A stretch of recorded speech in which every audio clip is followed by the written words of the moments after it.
Olá, turma. Na aula de hoje, nós vamos dar continuidade à República Populista, ou também chamada de Quarta República, certo? Então, gente, nas aulas passadas, nós trabalhamos o governo Dutra, né, que foi o primeiro presidente desse período, que vai de 46 a 51. Nós estudamos as características desse governo. Eu preparei uma pequena apostila com os tópicos aqui para vocês, para facilitar a compreensão do conteúdo, certo? Então, gente, é uma mini apostila, mas que eu tentei fazer o máximo, pegar o máximo de informações com relação a esse conteúdo, certo? Então, aqui nós temos o governo Dutra, que a gente já trabalhou. Na aula passada, nós trabalhamos o segundo governo Vargas, de 51 a 54. E hoje, como foi combinado, nós vamos trabalhar o governo de Juscelino Kubitschek, que data de 1956 a 1961, certo? Então, gente, para iniciar, nós temos que fazer uma retrospectiva da aula anterior, certo? Então, na aula passada, a gente estudou que Getúlio Vargas ele se suicidou com um tiro no peito, né, por várias razões que a gente explicou na aula passada. A pressão externa dos Estados Unidos, a pressão interna é, é, dos empresários, da oposição, capitaneada pelo Carlos Lacerda, membro da UDN, da mídia, né, a imprensa que fez uma oposição muito pesada contra Getúlio Vargas. E aí, quando Getúlio Vargas se suicida, que tem esse conhecimento da Carta Testamento, vai haver uma comoção muito grande, né, por parte da população, como eu falei na aula passada. Então, quando ele morre, gente, quem vai assumir o governo é o seu vice-presidente, o Café Filho, certo? Café Filho adoece já no final do mandato, e aí o Nereu Ramos, que era o presidente da Câmara, como era constitucional, quem assumia nesse período aqui, em caso de vacância do presidente, quem assumia era o presidente da Câmara, no caso, o Nereu Ramos. E aí, gente, o Nereu Ramos ele convoca as eleições. E aí o Juscelino Kubitschek, ele vence as eleições em 1955, como vocês podem observar aí nesse primeiro tópico, certo, gente? Então vamos lá, gente.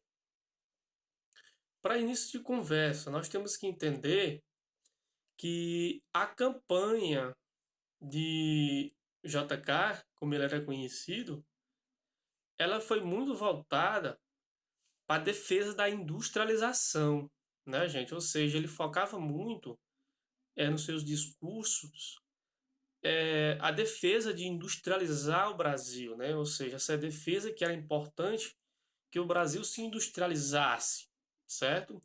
E aí, gente, ele era taxado como um herdeiro de Getúlio Vargas, né? Pelas as suas propostas, muitas das suas propostas eram parecidas com Getúlio Vargas, né? No entanto, no decorrer do seu governo, a gente vai perceber uma mudança muito forte, principalmente nos rumos econômicos do país, se a gente comparar com o nacionalismo de Vargas, certo, gente? Então vamos lá. Então, gente, aqui eu falei o primeiro tópico, eu falei que ele foi eleito em 55, né, com a campanha voltada para a industrialização. Aqui nesse período, gente, nós temos aqui, vamos focar na UDN, viu, gente? Por quê? Nós estudamos na aula passada que a principal opositora do governo de Getúlio Vargas, no segundo governo de Getúlio Vargas, foi a UDN, certo? E essa UDN, gente, ela vai continuar fazendo oposição aos governos posteriores, certo? E não vai ser diferente com o JK, certo? Para vocês terem uma ideia, quando Juscelino Kubitschek vence a eleição, a UDN ela vai acusar a vitória de Juscelino Kubitschek dizendo que Juscelino Kubitschek tinha conseguido se eleger graças ao apoio do comunismo internacional. Ou seja, era uma forma de criar uma narrativa para tentar dar o golpe, certo? E aí a UDN ela tenta impedir a posse de JK, e nós vamos ter aqui um movimento legalista. Quando eu falo de legalista, um movimento em defesa da Constituição Federal. E nesse período nós vamos ter a figura de um cara muito importante, que é o Henrique Teixeira Lott, que era um general, que ele vai defender que a Constituição fosse é, é, seguida, certo? Ou seja, ele defendia que Juscelino Kubitschek, de forma legal, como foi eleito, que eles assumisse a presidência da República. E é o que vai acontecer, viu, gente?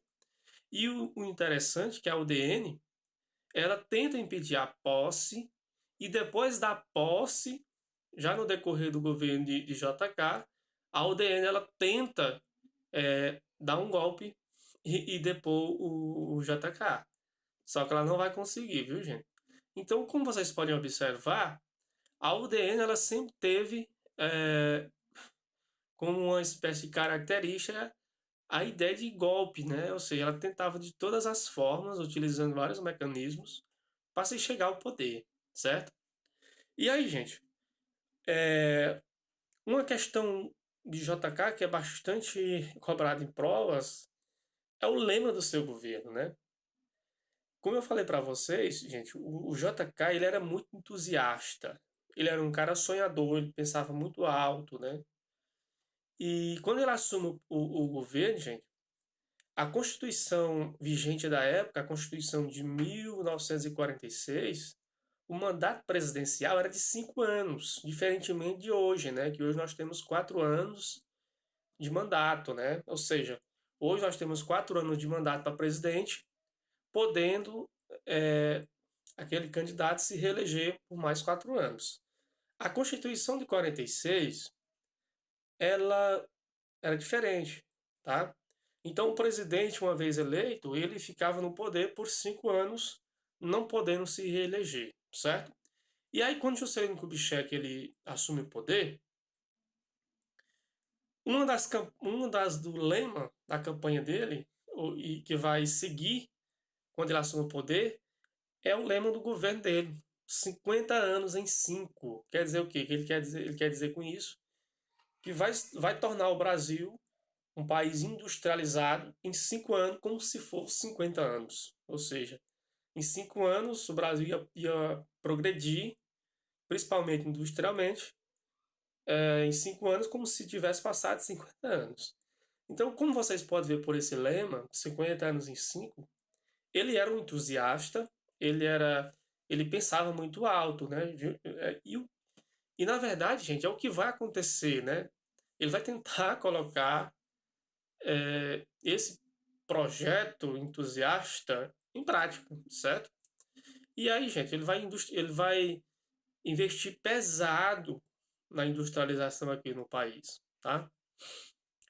Então vamos lá, gente. Então, nesse período aqui, o governo de Juscelino Kubitschek, vocês vão encontrar em livros didáticos e em provas o chamado Anos Dourados. Anos Dourados, que vai de 56 a 61, certo?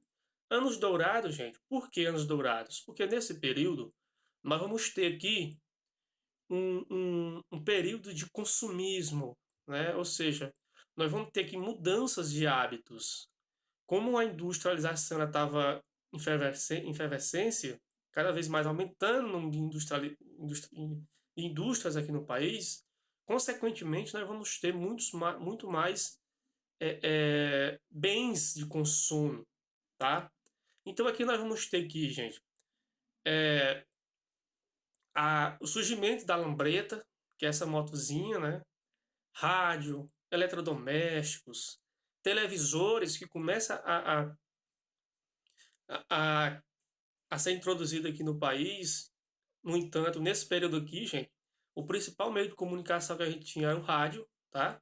Aqui ainda a TV ainda estava engateando, porque aqui nós não tinha ainda muitos canais de TV. O primeiro canal de TV, se eu não me engano, foi a TV Tupi. E depois a gente vai ter o surgimento de outras TVs, né? outros canais.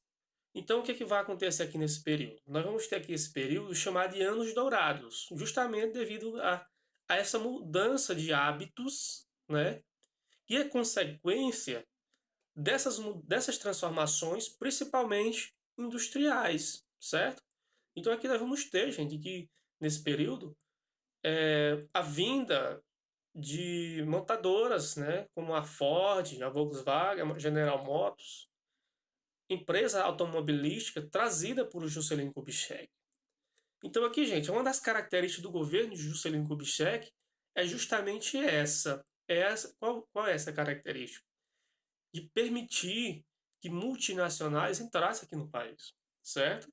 Ou seja, gente, contrariando a política nacionalista de Getúlio Vargas, certo? Então aqui, gente, uma frase muito interessante do governo Juscelino Kubitschek é a que diz o seguinte: que Juscelino Kubitschek deixou o país industrializado, porém endividado. Repetindo, Getúlio Vargas deixou o país industrializado, porém endividado. E é isso que vai acontecer, gente. Então, o número de indústrias aqui no país vai aumentar de forma significativa, tá? O nosso PIB, o Produto Interno Bruto, vai aumentar de 7% ao ano de forma estrondosa, certo? E aí o que é que vai acontecer, gente, nesse período? Nós vamos ter uma entrada de capital estrangeiro muito forte aqui no país, certo? Então vamos ter cuidado, gente. Juscelino Kubitschek, ele desenvolveu a indústria aqui no país, mas foi muito influenciado pelo capital estrangeiro, tá? Então muito desse dinheiro investido nessas indústrias vai ser dinheiro oriundo do capital estrangeiro, certo? Então, é uma das características do governo de JK é justamente essa abertura ao capital internacional ou ao capital estrangeiro, certo? Então, vamos lá, gente. Então, a política de Getúlio Vargas é essa política desenvolvimentista, né? Alicerçada no chamado plano de metas, viu, gente? Aqui é o plano muito famoso dele, né? Que é muito cobrado em provas também, que é o chamado plano de metas, que era um plano onde existia as metas para cada setor, considerado pelo governo como prioridade. E aí nós temos aqui, gente, as principais prioridades desse plano de metas, que era a energia, certo? A energia. Nessa energia aqui nós temos aqui o surgimento de várias hidrelétricas, né? Como a Três Marias. Nós vamos ter várias, né? No transporte, nós vamos ter aqui também, né, o investimento em rodovias, a alimentação, né, tentando baratear os preços dos produtos em alguns momentos, né, mas a gente vai ver que no final do governo nós vamos ter uma inflação enorme e nós vamos ter o foco aqui na industrialização, na indústria, né, como eu falei, é só lembrar da fase anterior, e investimento na educação, certo? Gente, agora uma observação importante aqui é como eu falei para vocês, né? A frase anterior citada por mim, que JK deixou o país industrializado, porém endividado, e com relação também à questão que eu falei do consumo, os anos dourados, você pode dizer, professor, mas esses anos dourados, essa ideia de consumir de ter um automóvel, uma lambreta, uma televisão, isso era para todos? Não, gente, infelizmente não era. Então, aqui nesse período, nós vamos ter aqui, gente, uma concentração de renda. Ou seja, aquele rico, ele vai cada vez mais enriquecer e aquele pobre vai cada vez mais ficar pobre. Por quê? Porque, gente, esse crescimento industrial, ele vai ser um crescimento industrial focado principalmente no Sudeste, ou seja, em São Paulo, no Rio de Janeiro e em Minas Gerais, certo? Ou seja, gente, esse crescimento industrial ele vai ser muito forte só nas grandes metrópoles, em especial na região sudeste do Brasil, certo? As outras regiões, gente, em especial o Nordeste e o Norte, em especial o Nordeste, vai ficar esquecido, né? Então aqui nós vamos ter, gente, é o que é muito cobrado em provas, já foi cobrado em provas do Enem e depois a gente vai trabalhar algumas questões e a gente vai trabalhar essa questão, tá? Então no governo de Juscelino Kubitschek, nós vamos ter a chamada a disparidade socioeconômica, certo? Professor, mas o que é isso?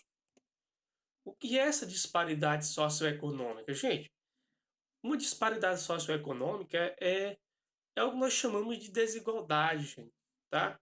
Ou seja, nós vamos ter, enquanto o Sudeste se desenvolvia industrialmente, o Nordeste vai continuar sendo a sua principal fonte de renda a agricultura. Então, gente, com o sonho de mudar de vida, nós vamos ter um processo migratório muito forte do Nordeste para o Sudeste em busca de trabalho nessas indústrias. E aqui, gente, nós vamos ter aqui um fenômeno que é trabalhado na geografia, que é o chamado êxodo rural, certo? Ou seja, nós vamos ter que a saída do homem do campo em direção às grandes metrópoles, ou seja, em direção às zonas urbanas, viu, gente? Então atentar bem para isso, né? Então, esse crescimento industrial, ele não vai ser de forma homogênea. Nós vamos ter um crescimento industrial nas grandes metrópoles. As outras regiões, em especial o Nordeste, vai ficar esquecido. O que vai gerar esse processo migratório. Nós vamos ter muita gente saindo do Nordeste à procura de emprego em São Paulo. E aí, gente, se a gente for analisar até hoje, é o que hoje a história ela é fascinante. Por quê? Porque a gente tem, gente, as permanências, né? Então, se a gente for observar hoje, esse ciclo migratório ele ainda existe, né? A gente tem muita gente aqui saindo do Nordeste para Matão, é, aqui do Nordeste para São Paulo, diretamente para a capital, para o Rio de Janeiro, para Minas Gerais. Então, o que que acontece? Então, ainda a gente tem ainda essas permanências, embora é, é, com com outros formatos, né? Ou seja, hoje a gente tem muito essa migração de pessoas saindo do Nordeste justamente para trabalhar na agricultura. Essa região é o exemplo do Matão, né? Ou seja, as pessoas saem do Nordeste à procura de emprego no Matão. Não que Matão só tenha agricultura, mas que é a principal fonte de emprego naquela cidade, certo? Então, gente, o que, é que vai acontecer aqui? Nós vamos ter a chamada disparidade socioeconômica, né? Essa diferença, né, entre as outras regiões agrárias e essas grandes metrópoles do Sudeste que estavam se industrializando cada vez mais. E aí, gente, o governo, percebendo que era importante desenvolver o Nordeste, o governo cria a SUDENE, a Superintendência de Desenvolvimento do Nordeste, que não teve, gente, o objetivo que se esperava dela, né? Ou seja, esperava muito mais da SUDENE, a gente vai ter aqui algumas pessoas que vão administrar elas, envolvidas em corrupção, e os seus ganhos foram muito poucos, né? A gente não pode dizer que não teve algo de importante, que teve, né? A gente tem muitas construção de barragens no interior do Nordeste, que foi encabeçadas pela SUDENE, né? Então nós não podemos generalizar e dizer que a SUDENE não fez nada. Fez. Mas os seus objetivos ficou muito aquém do esperado, né? Que o objetivo era desenvolver o Nordeste industrialmente. E aí, gente, nós temos aqui, como eu falei, a entrada das multinacionais no país. Gente, muita gente diz assim, professor, mas a vinda de uma empresa estrangeira para o país não vai gerar renda, uma vez que vai empregar muita gente? Sim, gente. Ok, até aí ok, né? Realmente emprega. Acontece o seguinte, gente, só que o dinheiro, o lucro dessas grandes empresas multinacionais elas não ficam dentro do país, ela vai para fora.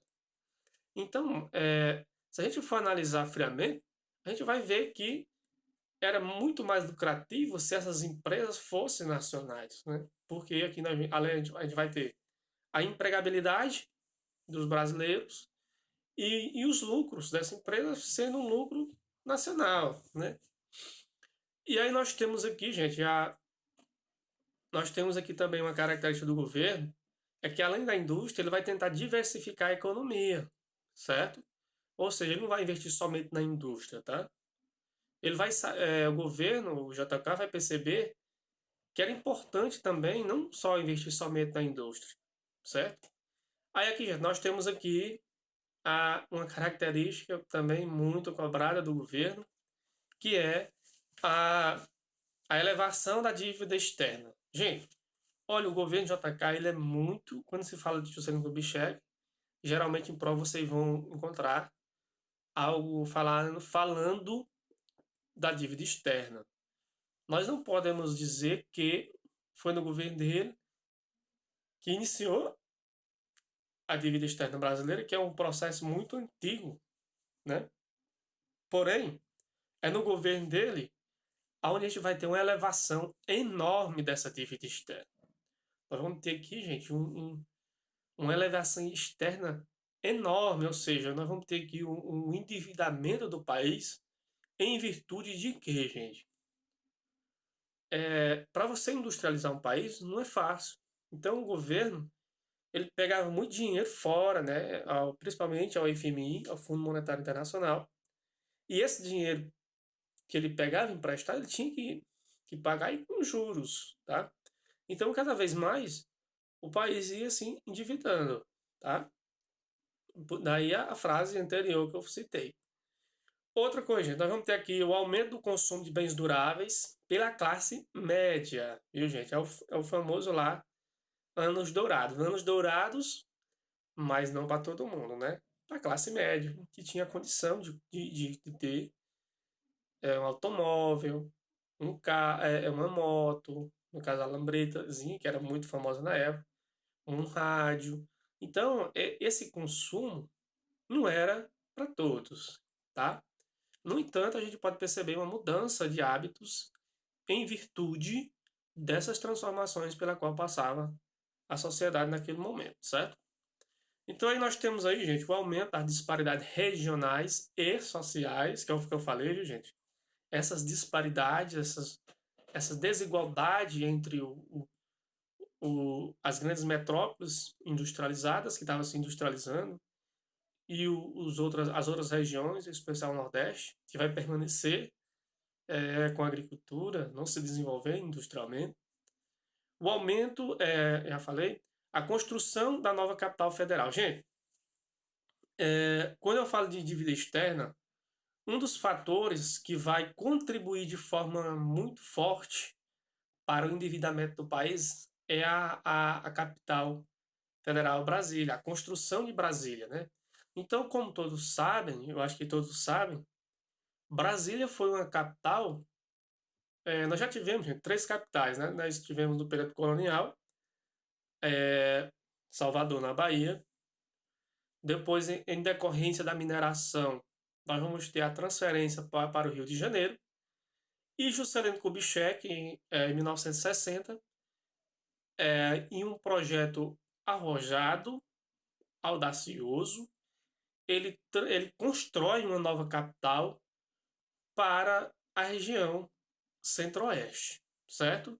Ou seja, a construção de Brasília, para vocês terem uma ideia, gente, aquela região onde hoje se encontra a capital federal, ela não era muito habitada, tinha um vazio demográfico ali naquela região.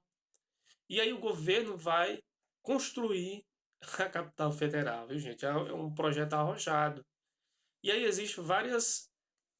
Você pode dizer, professor, mas por que ele construiu Brasília no interior do Brasil? Ou seja, no centro do Brasil. Por que isso? Existem várias hipóteses, né, gente?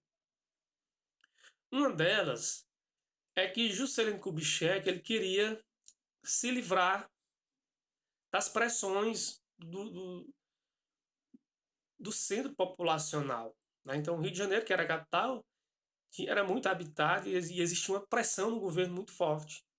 E uma vez que ele fosse para um lugar mais isolado, existia uma pressão menor. Essa era uma das hipóteses, é uma das hipóteses que os historiadores consideram é, o objetivo dessa transferência. Outra, gente, é a ideia de integração nacional, né? Então, o que acontece? A localização de Brasília, ela fica ali quase no centro do estado, do mapa do Brasil, né? Então, ali existia também uma localização favorável para interligar a capital federal com o restante do Brasil, né? É outra hipótese também que é considerada, certo? Então aqui, gente, nós temos a construção de Brasília como um dos grandes feitos de Juscelino Kubitschek, né? Então o cara construiu uma capital do nada, né? Então foi um projeto arrojado que vai demandar muito gasto, o governo vai pegar muito dinheiro emprestado de fora. Nós vamos ter aqui, gente, muitos nordestinos saindo das suas regiões, das suas cidades, para trabalhar na construção de Brasília. Né? Nós temos um monumento em Brasília hoje chamado Candangos. O movimento, aquela estátua lá de bronze, se eu não me engano é de bronze, chamada Candangos, é homenageando essas pessoas que construíram Brasília, né? Em especial os nordestinos, certo? Então aqui nós temos aqui gastos milionários. O planejamento urbano vai ficar por conta de Lúcio Costa, né? O planejamento urbano, certo? Ou seja, o Brasil, eles vão fazer um projeto para construção chamado Plano Piloto e duas figuras importantes, né? O Lúcio Costa no planejamento urbano e no planejamento arquitetônico nós vamos ter a figura de Oscar Niemeyer, né? É só olhar lá para chamar Praça dos Três Poderes que a gente pode lembrar do Oscar Niemeyer. Ali é uma obra idealizada por ele, né? Novo estilo musical, gente, nesse período aqui, geralmente em prova vocês vão encontrar Presidente Bossa Nova. Então, quando se falar Presidente Bossa Nova, já dá uma ideia de que é o Juscelino. Ele adorava esse estilo musical que vai surgir muito forte nesse período, viu, gente? Então, é uma mistura de samba com jazz. Nós vamos ter aqui nomes como João Gilberto, Tom Jobim, Vinícius de Moraes, Elis Regina, com essa nova estilo musical, com esse novo estilo musical, né? Que vai ganhar uma popularidade muito forte, principalmente por influência também do presidente, né? Ele gostava realmente da Bossa Nova. Gente, o próximo governo é o Jânio Quadros. O Jânio Quadros, eu vou fazer uma aula somente sobre o Jânio Quadros, certo? E depois de Jânio Quadros, a gente vai ver o governo de João Goulart.